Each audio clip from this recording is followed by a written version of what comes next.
கூறலாம். பரணேஷ் சசிகரன்.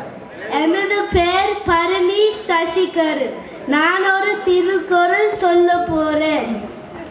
என்னென்ப ஏனை எழுத்தென்ப இவ்விரண்டும் கண்ணென்ப வாழும் உயிருக்கு. அறிவோடன் வாழும் உயிர்களுக்கு அன்னும் எழுத்தும் இருந்து கண்கள் போன்றவை. அடுத்திடு காட்டும் பளிங்கு போல் நெஞ்சும் கருத்திடு காட்டும் முகம். கண்ணாடி ஆனது தன் முன்னிற்பதை எப்படி காட்டுகின்றதோ ஒவ்வொருடைய முகம் ஒவ்வொரு உலகத்தில் உள்ளதை காட்டிவிடும். கேடல் விழுச்செல்வம் கல்வி ஒருவர்க்கு மாடிலை மற்றையவை.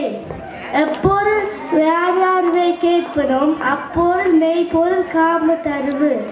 யார் யார் என்று சொன்னால் கூட அதன் உண்மை தன்மையால்தான் அறிவது தான் அறிவு.